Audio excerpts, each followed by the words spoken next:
It's Ramsey Dewey over here in Shanghai, China. Let's review the Ultimate Self-Defense Championship episode number 2. Why? Because I'm in it. So let's talk about what happened, why, etc. Right into it. We are picking up from last time where we were doing some sparring on a bus and then these maniacs run in and start attacking us. Like, really attacking us. They're fighting for real. Like, this isn't pretend, this isn't light sparring. Some of these guys are attempting to murder Sensei Seth right there. You're gonna see some heavy shots landing on the side of the head right there. And these are strong dudes. Now, I was in the back of the bus. And so they didn't get to me at first, so I ran up there and grabbed the only guy I could actually get to. I remember Icy Mike was in the seat just getting squashed. And so I felt the need to help him out and jump on him, but this dude kept running through, eating knees. There's Mike right over here. I'm not hitting anybody hard, and then I get through the crowd, and I look up, but there's just a white helmet, and this white helmet... Yeah, man, this dude mollywomped Seth in a bad way, man. Seth was talking about that for days afterward. Like, he was going hard. And then again, poof, poof, and I got hit 3 times at that point. Those were very hard. I went yeah. from being like happy and being like, haha, this is so much fun, to like... And I'm going to pause there for a moment because, look, it's not like a video game where with every round your life meter refills. We filmed like 3 of these challenges every day, and these were intense physical challenges. It took a toll on these guys, man. It took a toll on these guys. And yeah, man, it was some rough stuff. I wanted to do my head save at that point.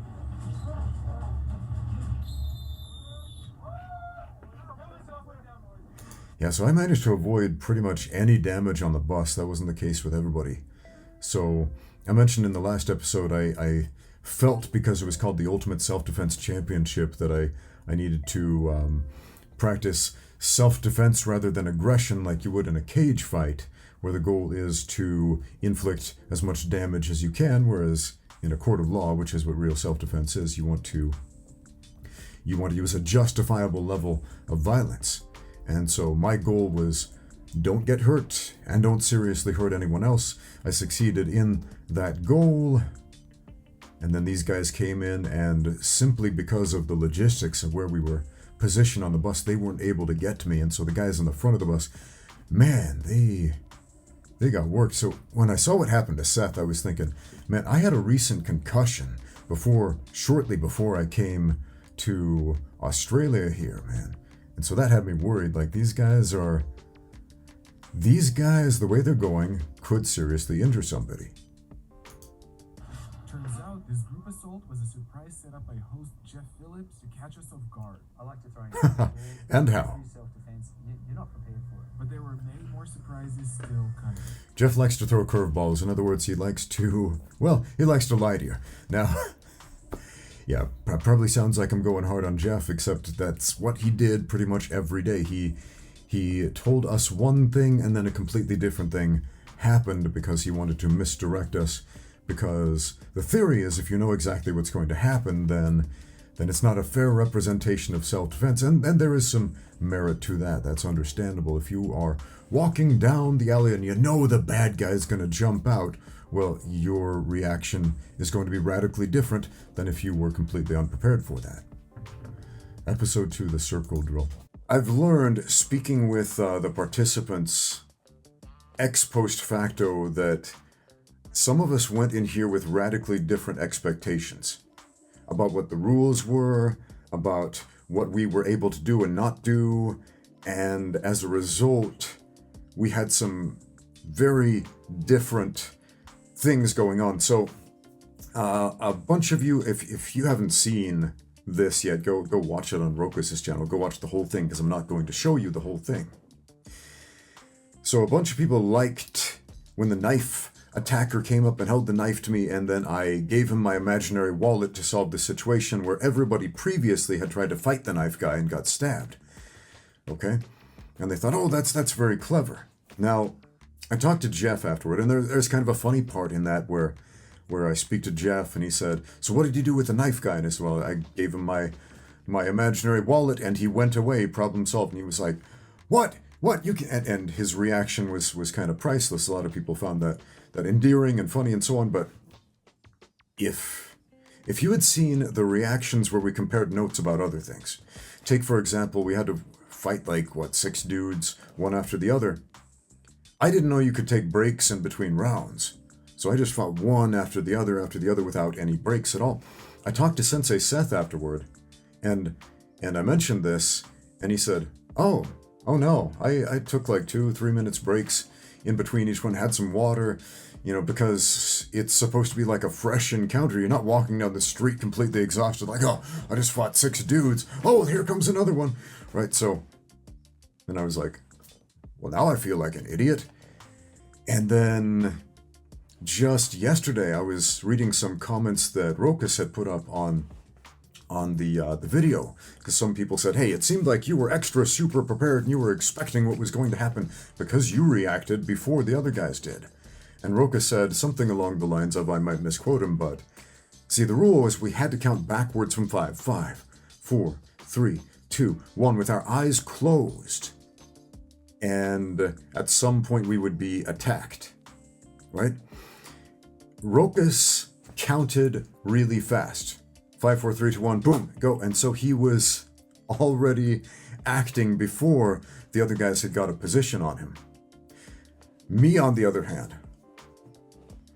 Now, I mentioned in the last video I was extremely sleep deprived. At this point, it had been 3 days since I had slept. I went from Shanghai to Thailand, Thailand back to Shanghai, Shanghai to Korea, Korea to Australia. Man, I hadn't slept in a very long time. So Jeff Phillips is giving the instructions for the drill. And again, I kind of feel like an idiot for not understanding what the instructions were. But I didn't get it. I literally fell asleep while he's giving the instructions. In fact, you can take a look at it right here. I'll put it up on the screen. So Jeff is speaking, and I'm like,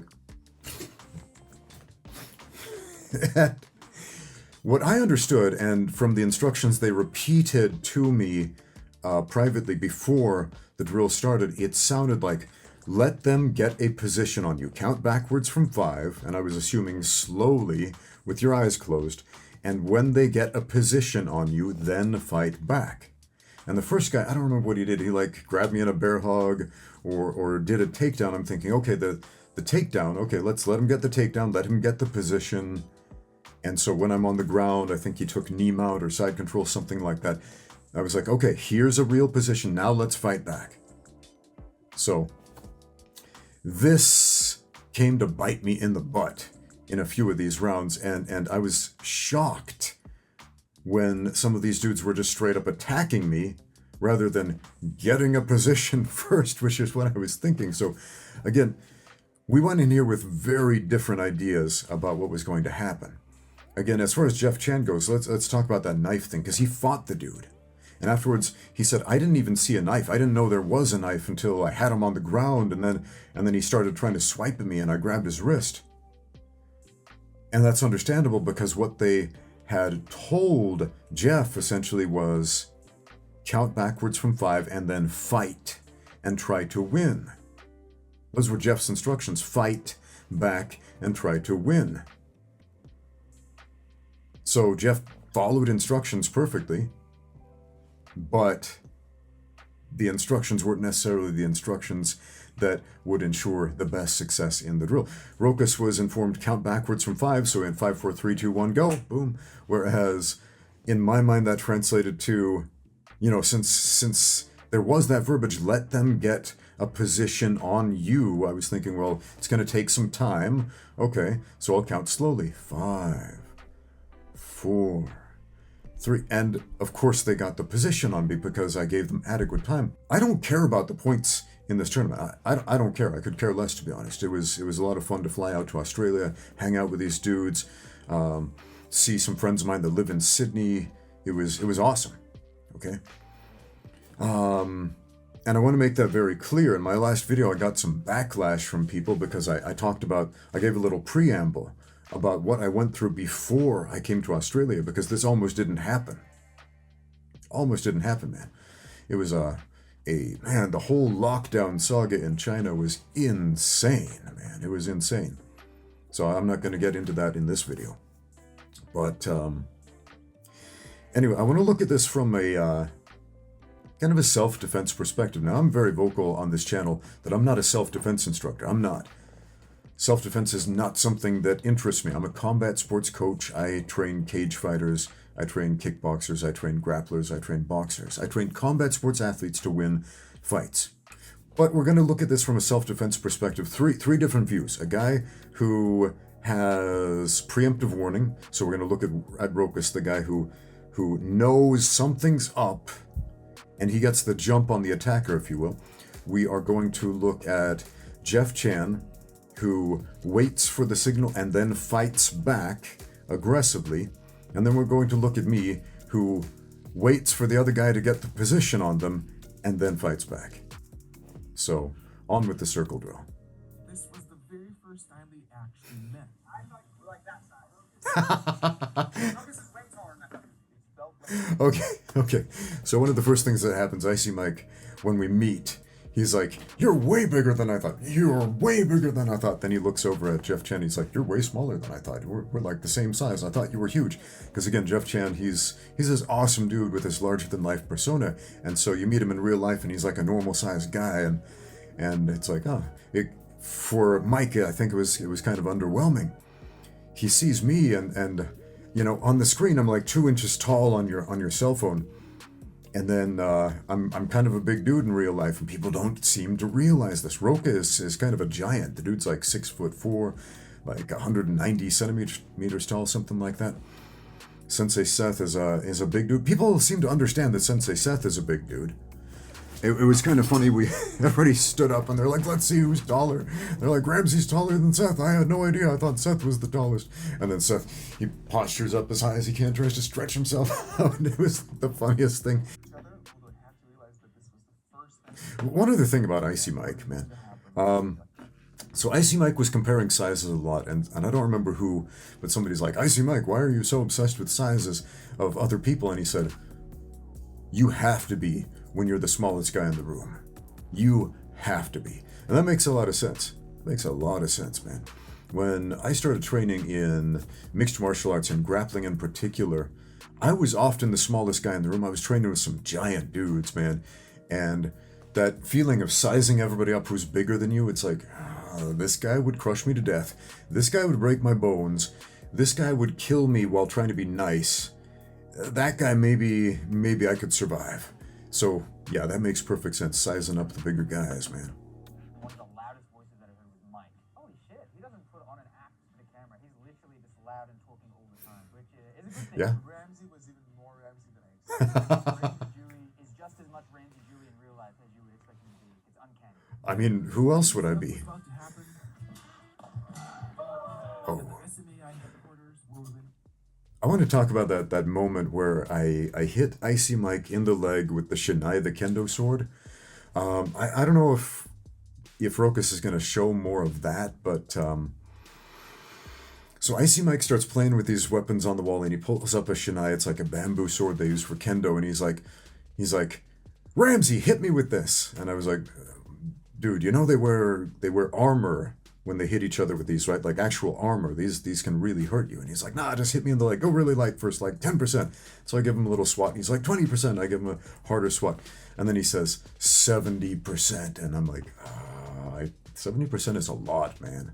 That's a lot. So I give him way less than 70%, but it's still enough to leave a big red welt on his leg. And I could tell he was like in pain. And that red welt was on his leg for the rest of the week.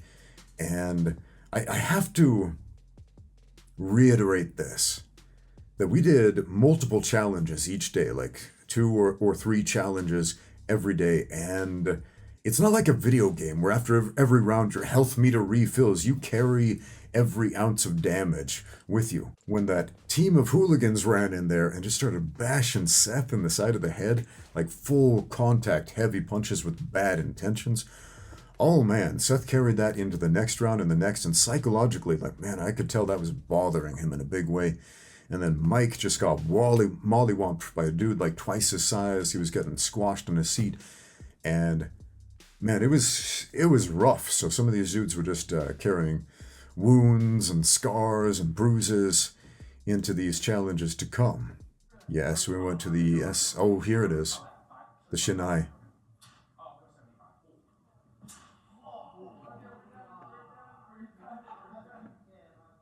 Icy Mike gave me a look. He gave me a look like he was, yeah, you see that face? You see that face like, yeah, that was a lot, man. That was a lot.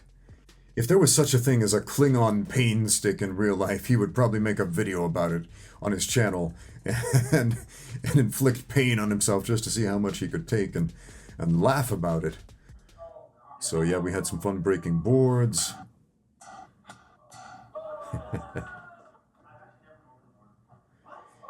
And what shocked everybody is that Jeff Chan, this incredible martial arts expert, has never broken a board before. But now he has. Okay, that's safety gear. That's safety gear. The headgear in particular. Okay, I harped on that enough in my last video. If you didn't see it, basically I'm partially blind. I got a blind spot in the front of my vision. Headgear cuts off the peripherals effective. It's basically a blindfold. I might as well have been wearing a blindfold this entire time. It also sealed my mouth shut so I couldn't breathe through my mouth, and I can't do nasal breathing in a hyperventilative athletic state. So man, it was a rough time. I'm not going into that again, but I did not enjoy the headgear, and I would rather just do anything without it. Pretty much the more gear you wear, the more padding you have on you, the more difficult it is to grapple. Yeah, those are the same guys who attacked us on the bus. I think Seth is experiencing some PTSD right there. Like, those are the dudes who mollywomped me right in the side of the head. As soon as the eyes are open, one or more of the bad guys will attack, and they will each attack every participant in the same way. Once there is a resolution to the situation, they will each attack every participant in the same way. the fight will end, and the attackers will vote if the participant won or lost the exchange. Rokas is explaining this really well to you right here in this YouTube video. I recall, and I have a video clip of this. The instructions were something along the lines of, you will resolve the result. And I'm like, what the heck does resolve the result mean? You will resolve the result. Anyway. Where a maximum of 6 points can be attained by receiving I didn't know there was a scoreboard. I couldn't see it. Will happen at 70% intensity Okay, let's talk about that 70% intensity thing. 70% intensity. If you're fighting, you should fight. Make it a goal to fight at 70% intensity. That's smart fighting pacing. Why? Because if you try fighting at 100%, you're going to tire yourself out. You're going to last about 20 seconds, and then you're going to feel dead. You're going to get really stiff, and because when people think 100%, they flex everything, and they slow themselves down, and they actually end up performing much, much worse. So if you tell yourself fight at 70%, you're gonna do a whole lot better. You're gonna control your power better. You're actually gonna hit harder. And anyway, that's a tip for fighters. Now, as far as sparring goes, please never, ever, ever say, let's spar at a certain percentage. That's stupid. That's just dumb. It's dumb. And here's why. That is a recipe for disaster.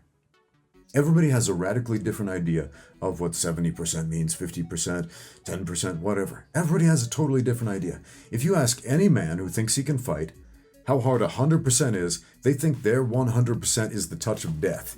They think their 100% is, I can punch through bricks, I can break rocks with my fist, I can kill a man with a single strike. That's their 100% in their mind.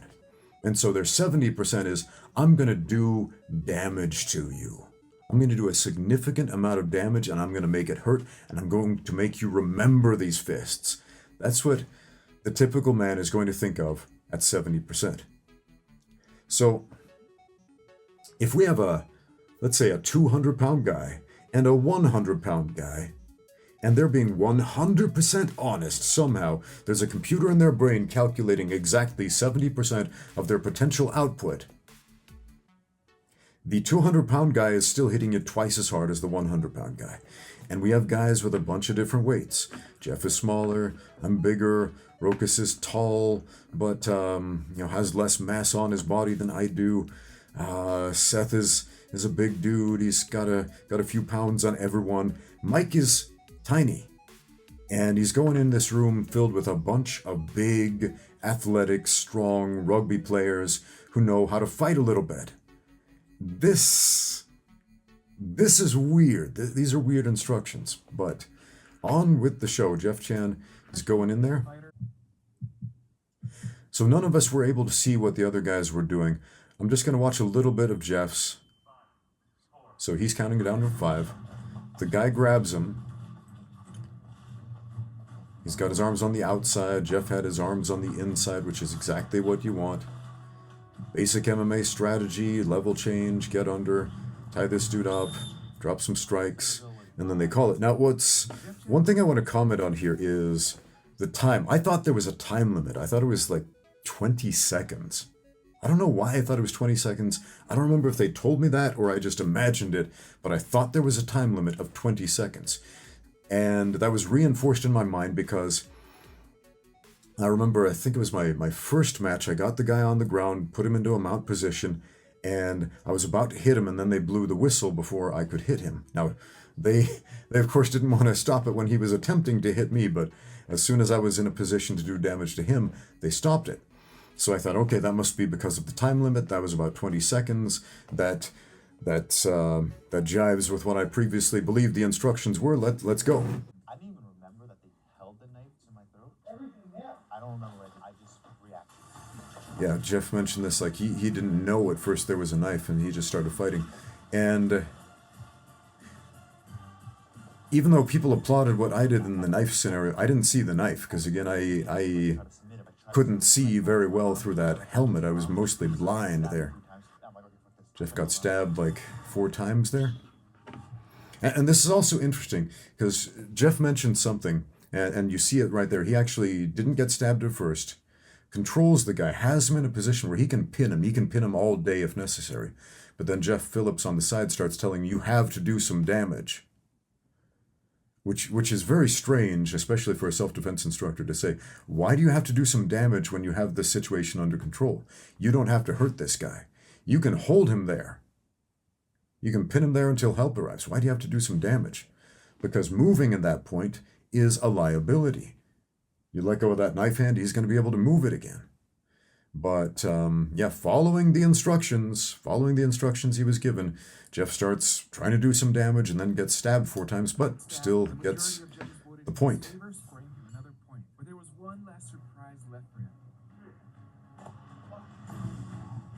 The stick guy. Okay. So Jeff does the same thing with the stick guy, but I'm going to talk about the stick guy for a minute. This dude, he's an awesome guy. His name's Adrian. He's a rugby player. Very athletic, very strong, really cool guy to hang out with. Now, Adrian got the short end of the stick, pun intended by being the stick guy, because it's a pool noodle. All these other big, strong guys were sent in here to fight a bunch of martial arts people, a bunch of martial artists with their hands, with their strength, with actual weapons that can do damage. And then Adrian here is given a pool noodle, a literal pool noodle to fight Jeff Chan with. What is a pool noodle going to do? I mean, even if you hit him with it, I mean, can Adrian rely on the fact that we're going to respect this pool noodle as if it were a baseball bat or something like that? Nah, nobody did. I think I got hit with the pool noodle at least once, and I kept fighting. I don't know. I would react very differently if that was a baseball bat hitting me in the stomach or bashing me in the head. I wouldn't keep fighting the same way.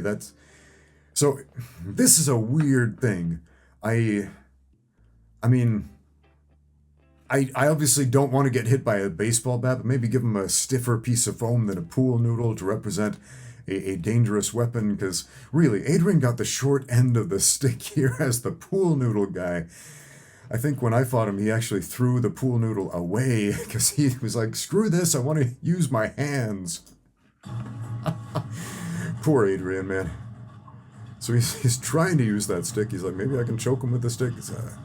Sorry, man. Not much you can do with a pool noodle, so... He's trying, and... Again, at the end of the day, it's a pool noodle against a professional fighter. So, Adrian right there, giving it a smile. Cool guy. Props to Adrian for essentially taking a beating. Because, like, the other guys,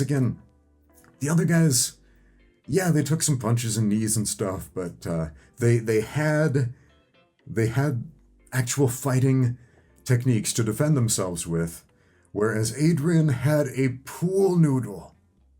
A pool noodle, man. So,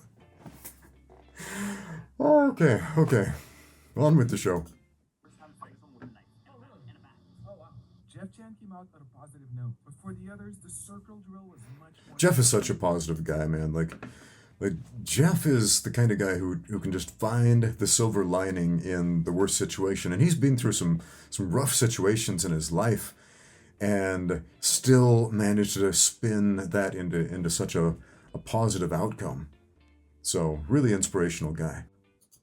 Sensei Seth. I was nervous, and it was worse than I thought it was going to be. Now, we have to keep in mind that Seth isn't going in here fresh. Like, none of these guys are going in here fresh. And I think Seth probably took more damage on the bus than anyone else. Like, he got lambasted in the side of the head, like in the temple, man. He might have even been concussed on the bus.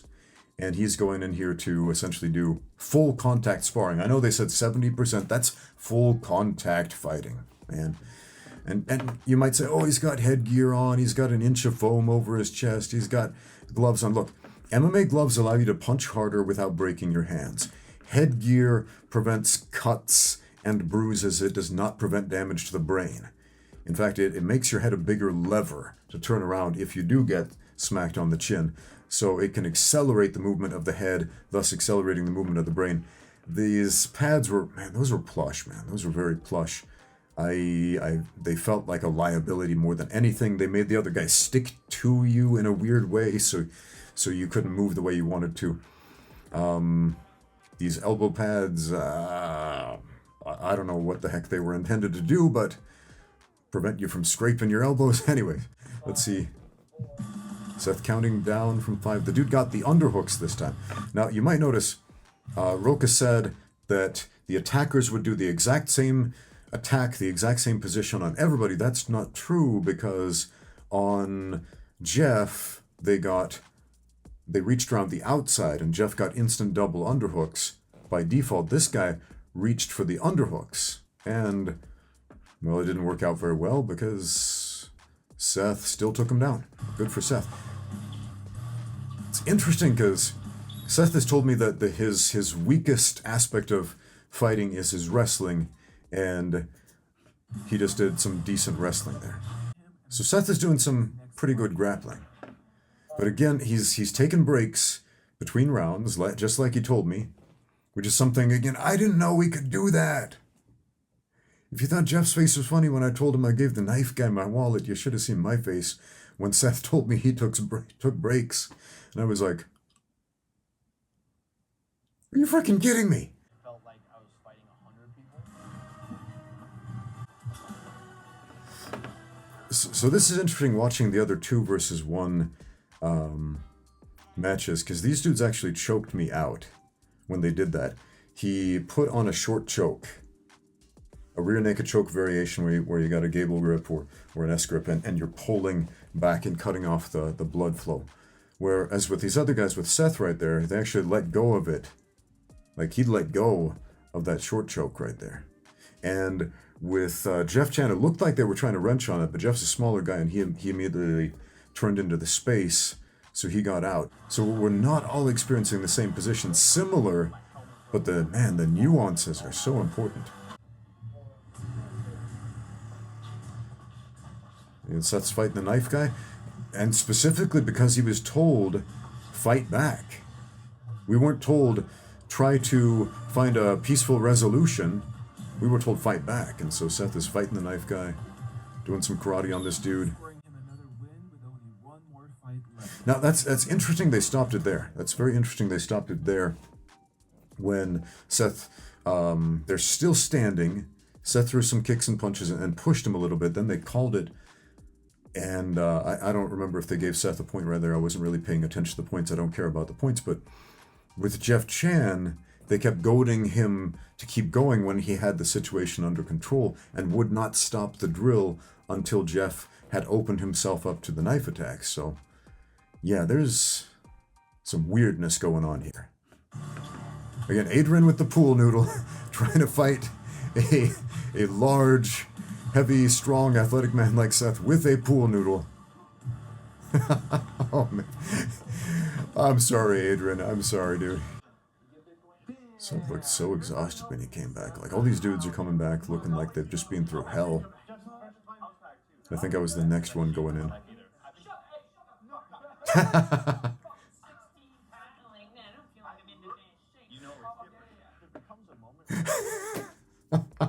So,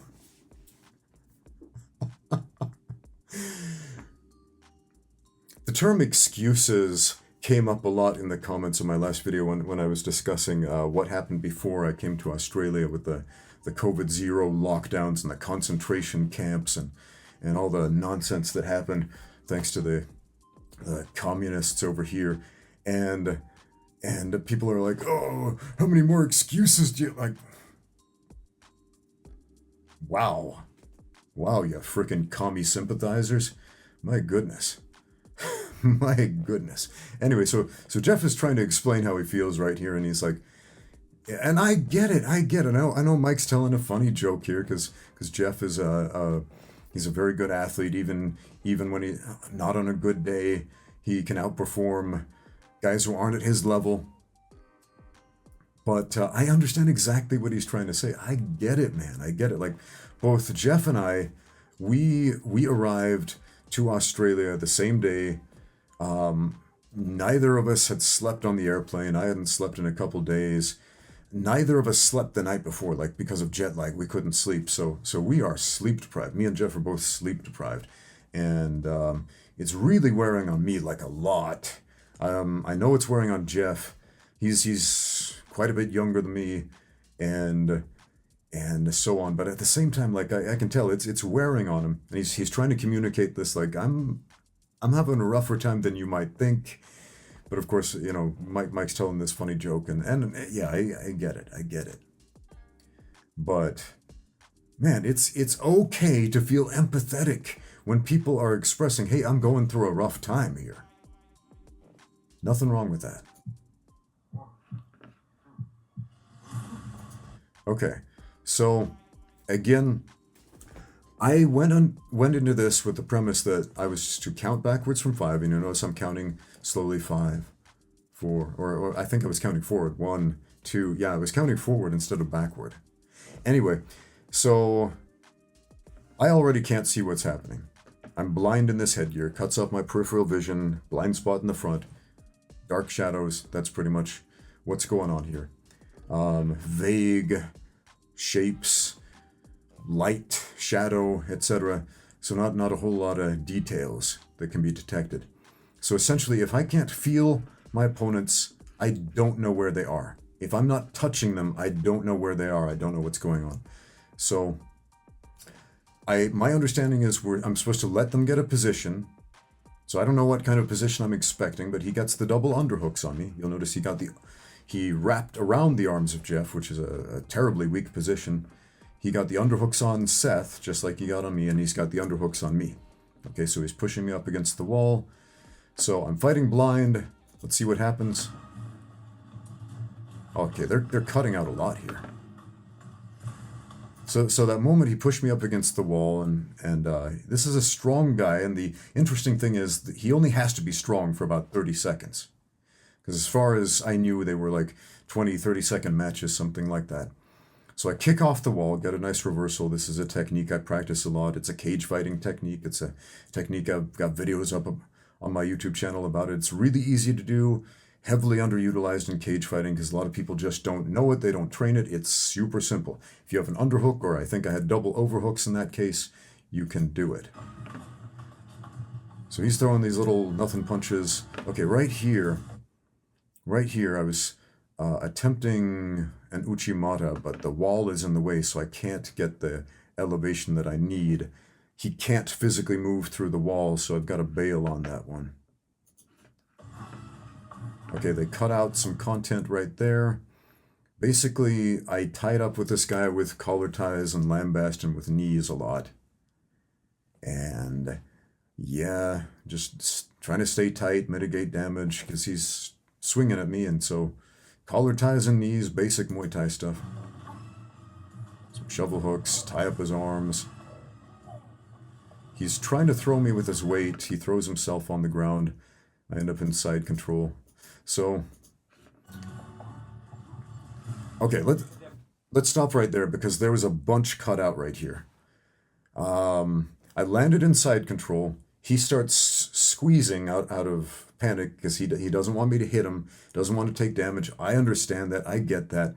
I have no ill intent toward this guy. He's a nice dude. He's a really nice guy, man. And he's just playing the part of a bad guy to make this show happen. Okay, so again, these guys they play the bad guys, but they're really the unsung heroes of this whole experiment, if you will. So I land in side control, and I'm just holding him there. I remember I'm waiting for Jeff Phillips to call it a stop. And then just like with Jeff Chan, he says, you have to do some damage. Do some damage. In fact, you can read it in the subtitles. He's like Shao Kahn from Mortal Kombat. Finish him. You know? I'm like, why? This is supposed to be self-defense. This guy attacked me. I don't need to kill him. I'm in a great position to start kneeing him in the side of the head now. I don't know if they will show that angle because, again, Rokas is cutting out a bunch of stuff, but instead of wasting energy cross-facing, because I knew I had a bunch of fights coming up, and I wanted to conserve my energy. I just come off of a bout of COVID. Again, 3 days without sleep. I was having a really rough time physically here, so very, very low energy. So I had to conserve as much as possible. I just had the bus bash thing, had another event the previous day. So we're going through a lot. We're carrying fatigue from a lot here, going up against fresh opponents, basically. So I'm thinking, like, I don't need to do damage, but I'm like, okay, Jeff keeps saying it. He won't stop the drill until I do some damage, which is weird. It's just weird. I'm not in danger. He's not in danger. This can stop. I mean, if I could go back and do this again, I think I would have tried to talk to him, except my mouth was sealed. I was like, wah, wah, wah, wah. I couldn't really speak very well through this headgear and my double mouth guard. But if I could do this again, I'd start talking to him and say, we cool? We cool? Calm down, man, and I'll let you up. Calm down. We cool? And if he wasn't, then take him down and make him pay for it. Then maybe do some damage, but anyway, so I spun over to the side, and I kneed him in the side of the head, like right in the temple where there is the least protection on the head. And I remember, I think that hurt him, like a lot. And anyway, Jeff asked me, he's like, do it again. And so I throw a couple of knees to the shoulders after that, but that one to the head, and you can see him holding his head there. He's not looking happy. And I'm not proud about that. I'm not proud about that, to be honest.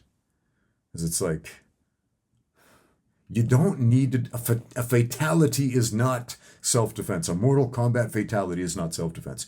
If you have a guy in a position where he can't intelligently defend himself, and all you have to do is hold him there, you don't need to keep hitting him. But then, my eyes were closed, and the first thing I felt was a punch in the face. Okay. This was not the second event. This was the last one. So Rokas is showing these out of order. This was the last guy that attacked me.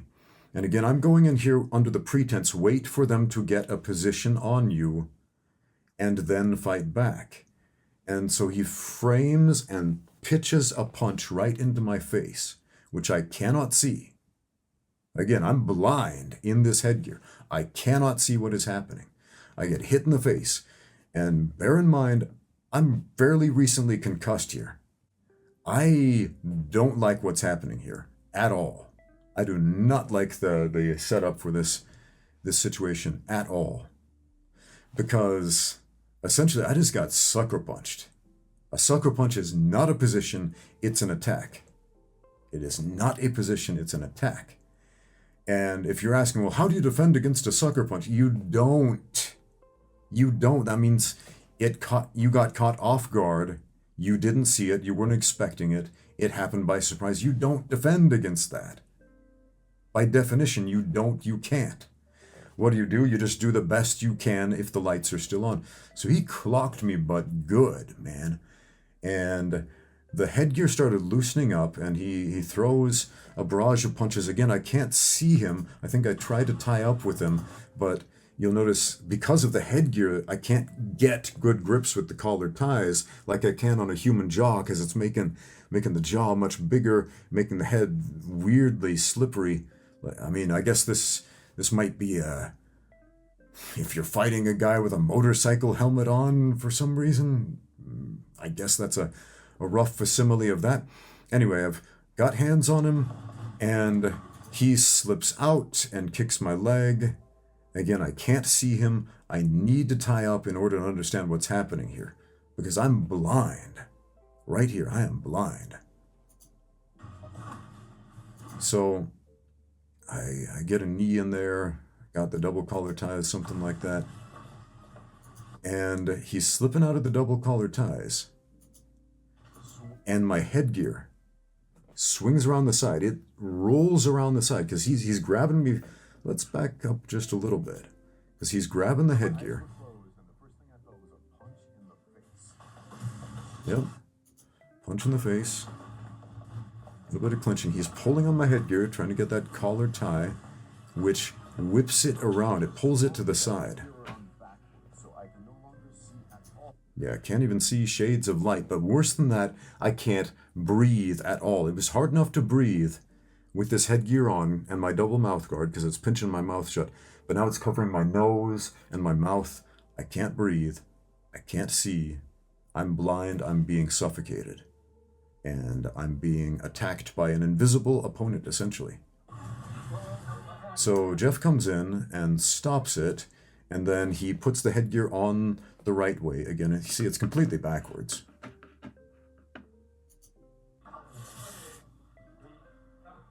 So we put it back on, and he's expecting... So I'm expecting to start over, because again, he put the headgear back on me. I'm like, okay, so I start counting down from 5, and Jeff stops it.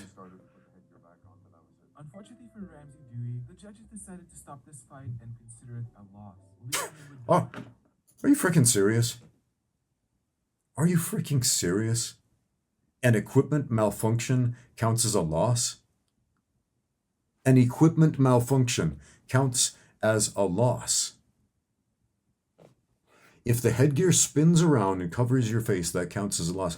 Dude, if I had known that going in, I would have just grabbed the dude's headgear of all my opponents and spun it around and then stuck my hands up. The victory is mine. Anyway, points are meaningless. For the first attack, Whatever. plenty of chances to change the situation. Again, that was the very last one. No, you could take breaks. Everyone else was taking breaks. Yeah. Was one after the other, like, no. Yeah, man.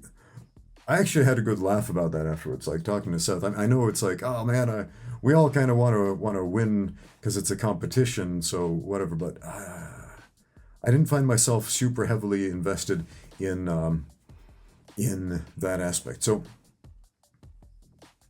yeah, I think this was actually the first one. This was the first guy who attacked me, and this is what reinforced the idea in my mind that we're supposed to let the guy get a position on me. So he grabs me, and I'm like, okay, let's see what position he wants. I let him get the takedown, and he climbs into knee mount. I'm like, okay, so knee mount's the position. Okay?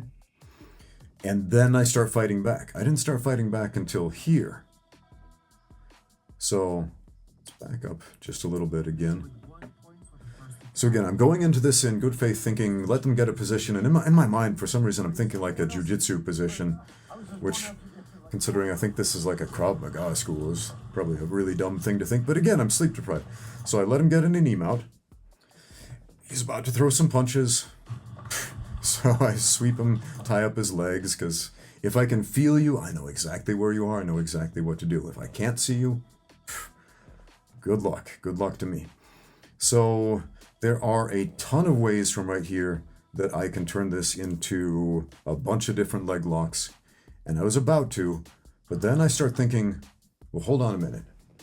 I don't know how much these guys know about leg locks. I don't know if they would know what a heel hook is, when or how to tap to them.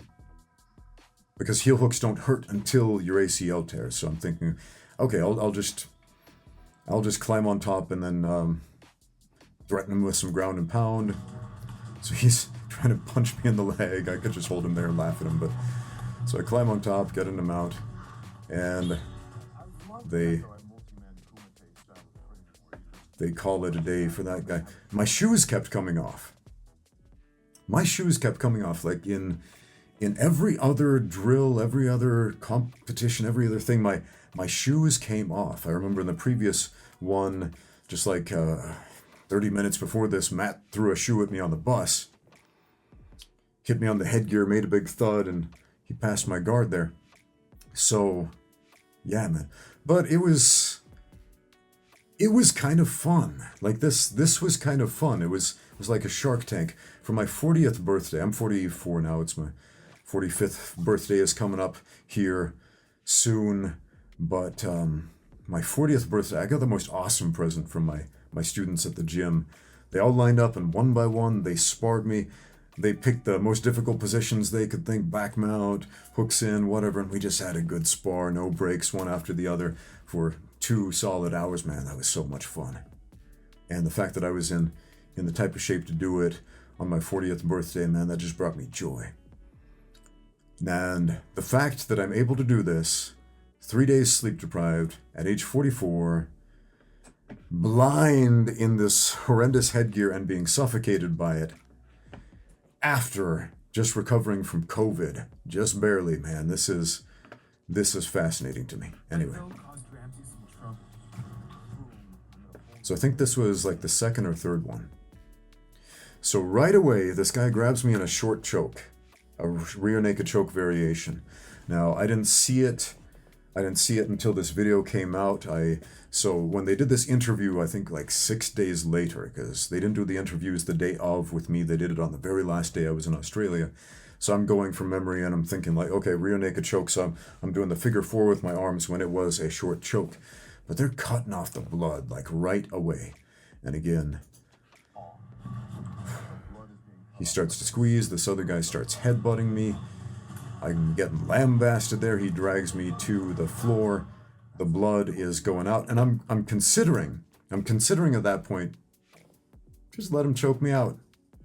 Let's see what happens. But then I'm like, I've got like 4 more of these. And since there are no breaks, I should probably just tap out.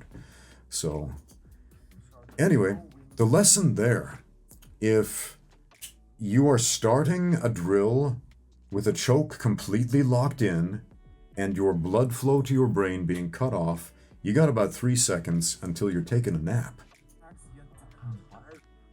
Okay, so this is interesting because I didn't see the knife. I started grabbing his hand and clearing the tie. I started clearing the tie to set up my Russian 2-on-1 because this is one of my favorite, highest percentage techniques. Clear it, drag him to the floor, or spin him to the floor and put him in a choke, either a bulldog choke or rear naked choke, depending on the takedown that I choose. And I love it. I'm very, very good at it. And I'm getting really excited, like, okay, here's a highlight reel moment about to happen. But then I heard him talking. Again, I didn't see the knife because it's in my peripheral vision. And so you see me starting to fight back. Yeah, so you see me start to clear the tie, and then he starts talking to me. This was the only guy who was talking to me. I was like, okay, this is different. I can't see, but I can hear. And this sounds like a mugging. So he probably has a weapon. Again, I can't see what the weapon is. Jeff Chan couldn't even see the knife, man. He's got fully functioning eyes from what I'm aware of, but because that cut off his peripheral vision, the knife's up against the side of the neck, he couldn't see it either. And so I'm already half blind. Good luck to me trying to see something that small. But I can hear him. And so this is where my misunderstanding of the rules actually paid off. Because I understood, let them get a position on you first and then fight back. So I'm waiting for the position. I'm thinking, okay, the collar ties the position, and I start prepping for it, thinking, okay, maybe there's more to it. Maybe he's gonna like set up a takedown off of it, and we'll fight on the ground, right? Maybe that's what I'm supposed to let him get. But then he's talking, right? He starts talking like a mugger.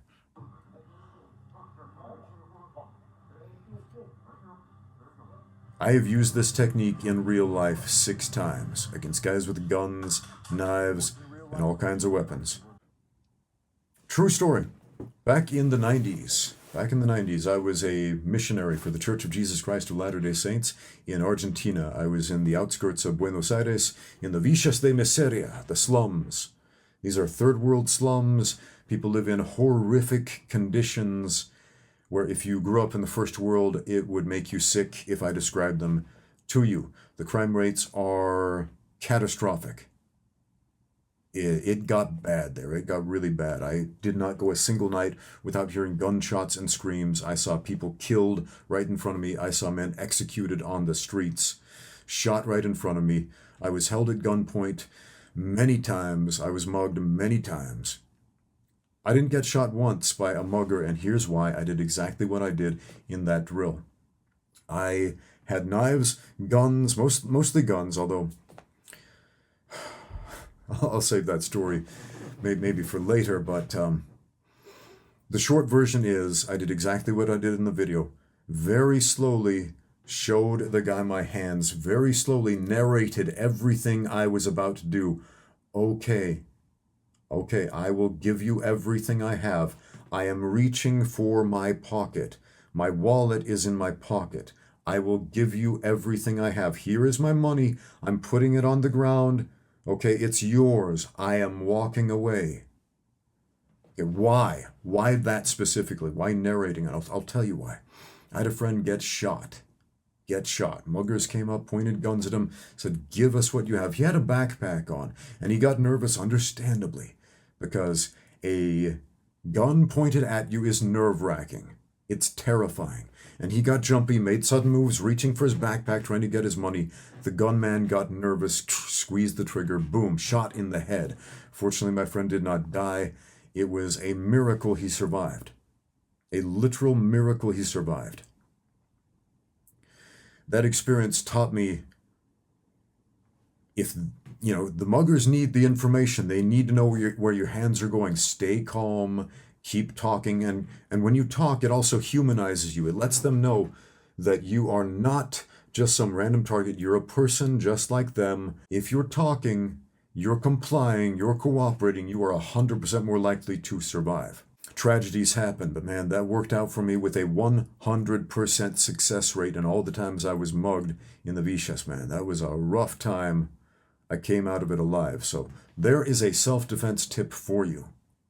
I know later on Icy Mike does this really cool thing and kicks the knife out of the hand, but man, if you got a choice between trying to do something crazy like that might or might not work because it looks cool, or just give the guy your wallet because you can get another one, yeah, do the latter.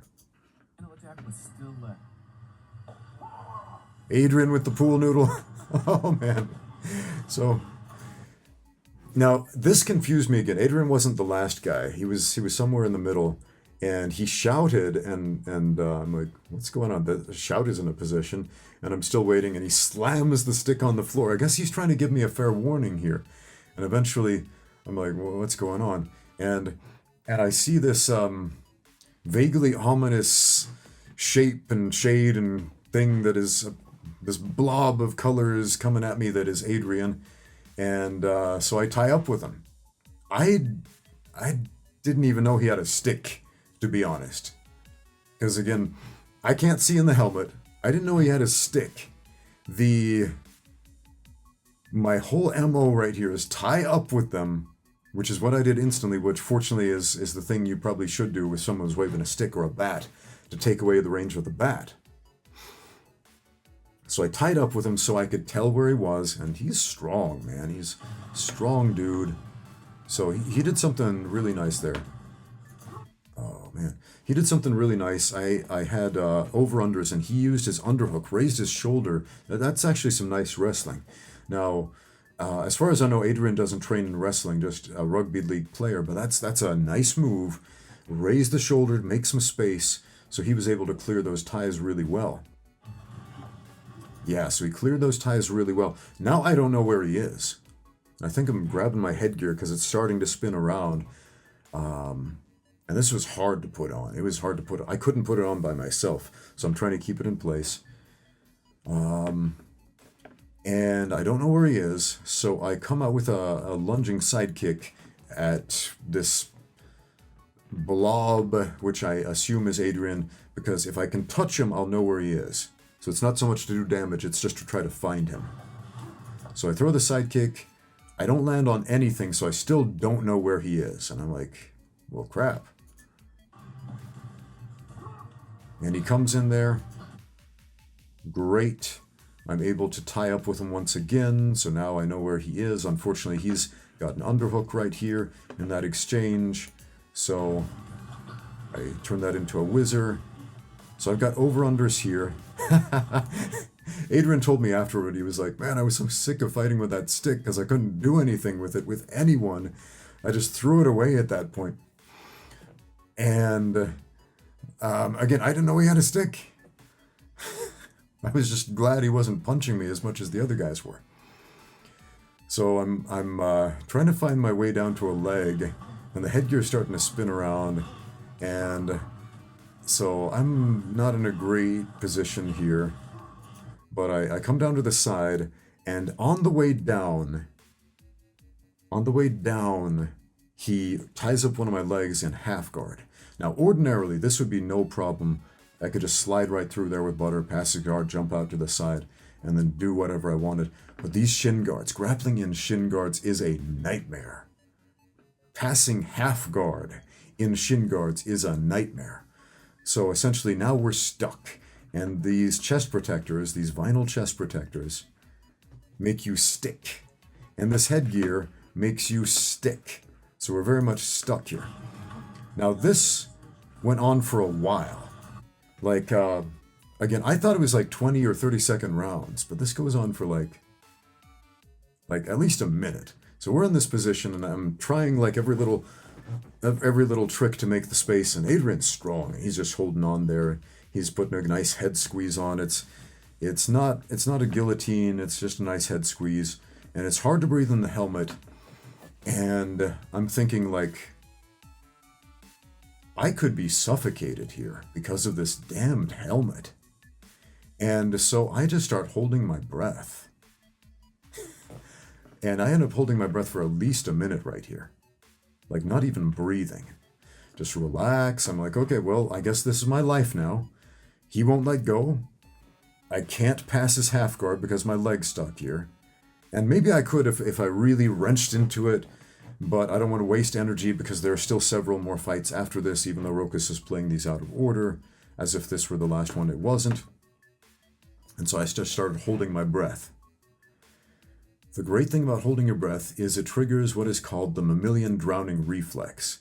Some people call this the Wim Hof method, but it's really just a way of hijacking your biology to kickstart the mammalian drowning reflex, meaning to put your body in a state of survival, if you will, of hyper survival. And this is something I practice. I practice holding my breath. I can hold my breath pretty easily for 6 minutes or more without much difficulty. So fortunately, that is something I do have practice with, even though it was such a nightmare breathing normally through these helmets. So I went into this Zen state right here, because this went on for at least as long as I'm talking to you right now, of Adrian squeezing my head and me unable to slide my leg out because of this damn shin guard. And yeah.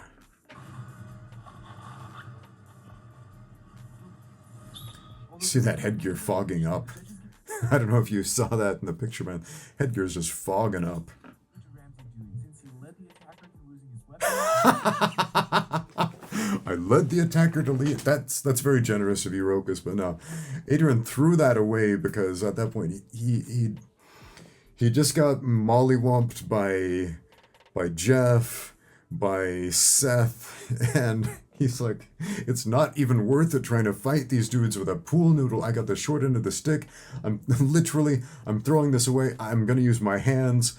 If I can choke this guy, I'll choke him, but screw this stick. It's useless.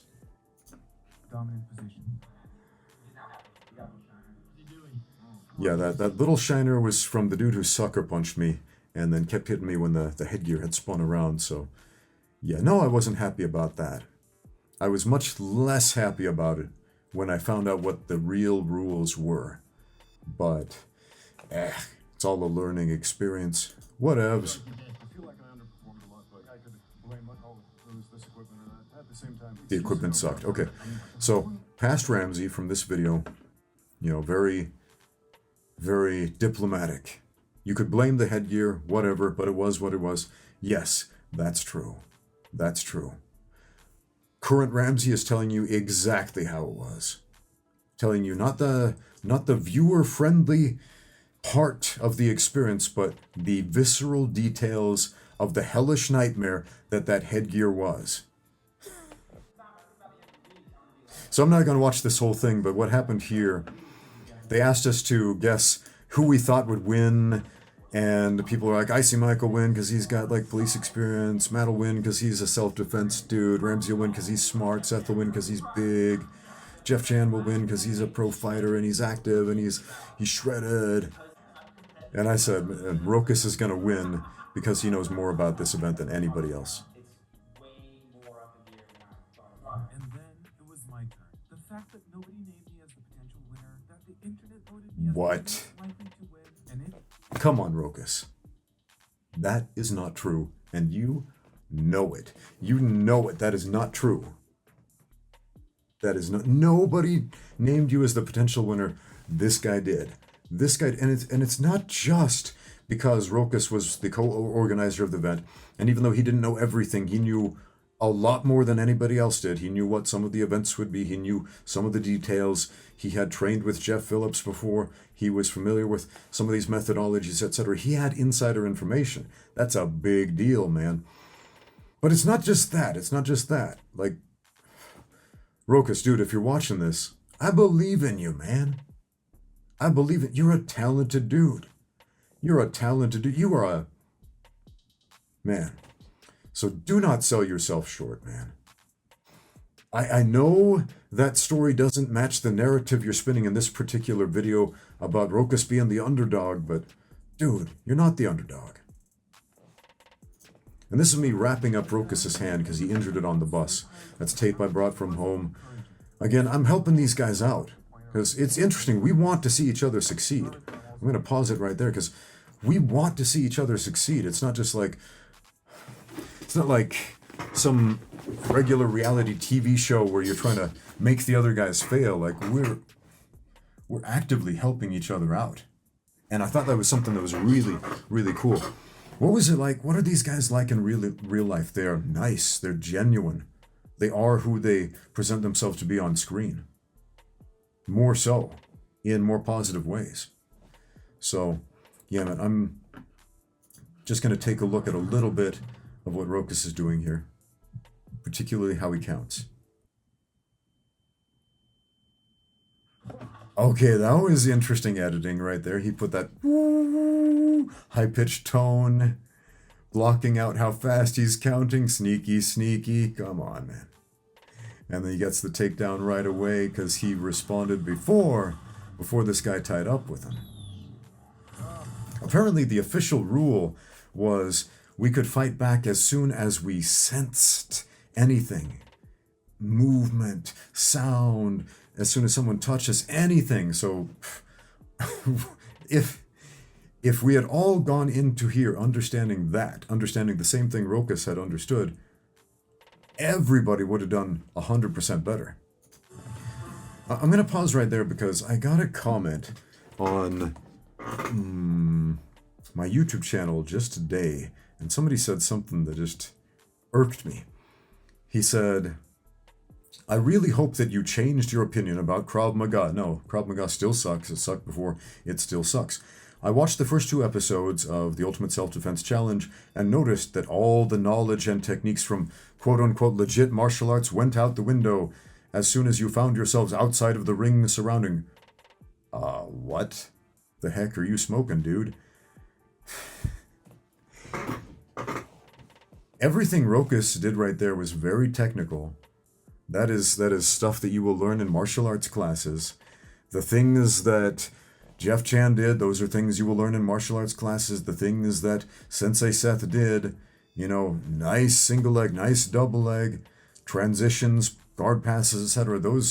That's fundamental jiu-jitsu, man. The things I did, the Muay Thai, collar ties, knees, clearing ties, kicking off the fence, etc. These are things I practice, dude. So I don't know where you get off saying that all the legit martial arts techniques went out the window. I congratulate you and the others for making a really unique content which will surely change how people see self-defense in real-life situations. Okay, so nice. Krav Maga has its own problems. It sure does, with quality and control. Yes, it does, so many. But its basis is a legit system. I don't believe that for a minute. That was taken from other martial arts, and it brings something extra when it comes to such situations you showed in the videos. Okay, if my entire basis for going into this tournament was Krav Maga training, I would have been killed in the very first challenge, which was an easy one. On the bus bash, I would have been annihilated. In this one, I would have been murdered with Krav Maga training. So, shut your mouth, kid. You don't know what you're talking about. So I'm really curious how the other guys grab. He doesn't have a choke locked in. He just pulled him backwards. He pulled him backwards with apparently the goal of dragging him to the floor. Now, on me, they're squeezing on the choke. On Jeff, it looked like they were trying to squeeze on the choke, and Jeff acted too quickly. On Rokas and on Seth, they simply dragged him rather than strangling him. But yeah, there's no way he can strangle Rokas from here.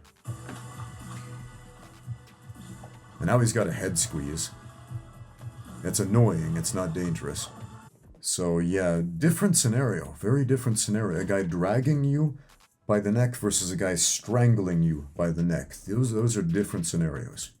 The head of my attacker. There's almost like this target on his head that appears, and I'm about to strike, and I'm like, wait, maybe I should do some kind of an aikido, wrist lock, wrist shorter. Yeah, even right there, you see Rokas' peripheral vision is impeded. The knife is up against the side, and the attackers, I guess they think we can see it, but even the well-sighted guys who aren't legally blind and completely blind in the headgear can't see the knife. You're gonna be judged, and the whole world's gonna Man, I love Matt so much. He's so cool. If you're not familiar with Matt, he has a channel called Reality Check Self-Defense. It's hilarious and it's informative. He doesn't upload very often. I think he's pretty much on a sabbatical from YouTube for the time being, but super cool guy.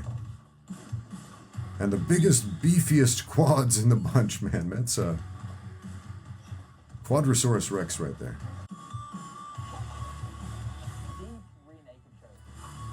Yeah, okay, check this out. So they got Matt in the rear choke too, that short choke, and it's deep. So this is interesting because essentially half of us they're strangling and half of us they're dragging. Like they dragged Rokas, they dragged Seth, they attempted to strangle Jeff, he got out, they strangled me, and they are strangling Matt right here. And that's deep, like that's even deeper than it was on me. Like there was a little bit of space, but he's still pinching the carotid arteries, and I'm in a hyperventilative state, and man, Matt is getting choked. Okay, now he had a deep choke, but then he changed his grip. I don't know how much this guy knows about grappling, but he had the perfect choke, and then he changed his grip to something goofy But the other guy was mollywomping Matt from the top, so it didn't really matter at that point. You just must have been a slippery little weasel. We got Adrian with the pool noodle. It's like, do I really have to fight with a pool noodle when everyone else can punch and kick? He had grabbed the mask, and the mask was just pushing up, and I couldn't breathe. I wasn't worried about the fight. I was worried about being able to breathe and like a mental struggle. And I lost Yeah, that's a legitimate concern. Being able to breathe in the masks. Like, Matt's pointing this out, that was a big issue, man. because I just had a little panic attack inside the helmet. Understandable, man. Get rid of those damn helmets. They are the worst. Yeah, that's actually a great position to be on top without those helmets. If you didn't have it, you could slide the arm under his neck and Von Flu choke the guy on the bottom easily. Adrian looked a lot more tired there than he did at the beginning, so even though these guys are doing, the attackers are doing very short intervals, the guys who are going later are getting less fresh attackers each time. So yeah, they're big and they're strong, but they're spending themselves in these rounds. Hearing everyone screaming, and I'm just in the kitchen. You see Mike's got some damage on his forehead. That was from something unrelated to the self-defense challenges, but he still took a beating on the bus just shortly before this event from some big dudes just hitting him in the head, man. And he knows he's going to go in there and fight those same big dudes. And he's the smallest guy there. He's got Mike in a side headlock, just hitting him and squeezing him and putting his weight on him. Mike's in on his single leg. Although Mike won this one, fighting a much bigger opponent took a toll on him, and he had to continue paying this price. Yeah, and it wasn't just fighting a bigger opponent. Again, it's the cumulative damage. And his headgear starts changing position. So it's like way up on his face. That's probably closing his mouth and making it hard for him to breathe too. Mike got another point. Okay, this is interesting. So they dragged Mike, and it's not a technical choke. He's got like his wrists entangled like this, so he's squeezing. He's making Mike quite uncomfortable, but he's not strangling him. Mike's actually doing great against two guys, man. Even two small guys are really hard to fight. People don't understand this because we play video games and see movies where one dude, like John Wick, takes out 15 dudes. Of course, he's got a gun most of the time, but Beating the shit out of me. And they're like, you need some water, mate. They were real good to me. I didn't get a water break. Come on, man. Where's my water break? I was thirsty. Mike fights the knife guy because, again, that's what he's being instructed to do. Fight back as soon as you feel something. And I kicked the knife out of his hand. And then it was time for Mike. And you kicked him in the head. Again, Adrian with the pool noodle.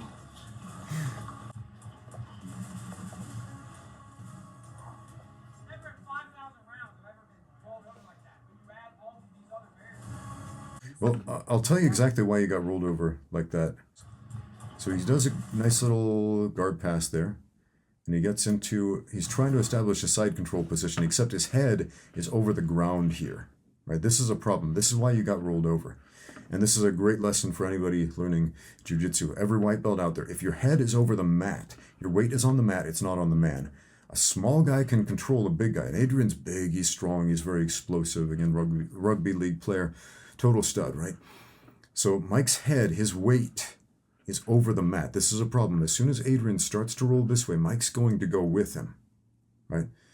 You know, if I was in that same position with my head over the mat, even though I'm considerably bigger than Mike, if Adrian rolled over, I would do the exact same thing. So what Mike needs to do is get his head pretty much between the shoulder and chest of Adrian. It's a small distinction. It looks almost identical to the untrained eye, but it's the difference between being rolled over and staying on top easily. So let's see how this plays out. Again, Mike's head is way over there, way over the top. And Adrian's able to frame from the bottom, making a little space, which he really doesn't need. He just needs to roll to his right. Which he does. And since he's framing and he gets all that extra space, Adrian wraps his hand around in a side headlock, which he really doesn't need, but he does it anyway. And he rolls Mike over, so... But head position, man, head position, that's like so fundamental to ground control. A nice crucifix attempt from Adrian right there. Again, Adrian, who as far as I know doesn't train in grappling. Nice little crucifix he locked up at the end. But that's the reason Mike got rolled over. Let's just assume Mike is being very honest when he says in 5,000 rounds he's never been rolled over like that in side control, and he was very exhausted. He's definitely not in the best shape of his life. If you look at videos of Mike 10 years ago, the dude was in phenomenal shape, 6-pack abs and all that. And today, well, he's in his 40s. He's still younger than me. A lot of people think Mike is older. Mike thought he was older than me when we first met, and he was absolutely shocked when he found out I'm 3 years older. So, surprise. Age isn't everything, but it's a thing. Some foreshadowing for the next episode, episode 3. If you want me to review episode 3, please let me know in the comments down below. And yeah, we might just talk about that one too. So that's the episode. Some takeaways. Well, your self-defense strategy is going to be radically different depending on when you start it, how much forewarning you get. So again, we're going to divide this up into 3 camps. The me camp, where the guy already has a position and then you fight back, because that's what I believe the rules were. The Jeff Chan camp, where you fight back when the guy makes contact with you. And the Rokas camp, where you act preemptively. In all 3 of those scenarios, we can see that when you let the guy get positions on you, if you will, there are things you can do in most situations, unless it's not a position, it's an attack, such as if you're being strangled, it's already too late. If you are being sucker punched, if you get knocked out, it's already too late. If you get discombobulated, it might already be too late, right? But if you're stuck on the bottom in like side control or knee mount, if you know jiu-jitsu, that's not a problem at all. You can spin right out of there. You can turn that into a win easily if somebody tangles up with you on the ground. So yeah, man, lessons we can learn from all 3 of those scenarios. In the Rokas situation, where he counted quicker than anyone else and acted preemptively, well, we can walk around thinking in a state of constant paranoia. What if a guy jumps out? I'm ready, even though it might never happen to us. I think that's a terrible way to live, but at the same time, being situationally aware, that's a lazily thrown around term, but it's still important. What that means is essentially don't put yourself in bad situations, and if you are aware that you're in a bad situation, keep your feelers out for approaching danger. And in the Jeff Chan situation, in the case that somebody is touching you in an aggressive way that you don't want, and you have a game plan, a simple game plan, because again, Jeff's game plan was very simple. Hit him, level chains, shoot for the legs, put him on the floor, pass the guard, get on top, do some more damage. It's highly effective. It's a strategy that has won thousands and thousands of professional MMA fights.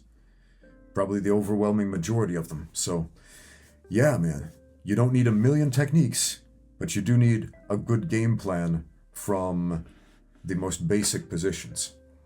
So that is my review of episode 2. What did you think? And have you seen episode 3 yet? It's out. Let me know if you want me to review it. Thank you for watching. Now get out there and train.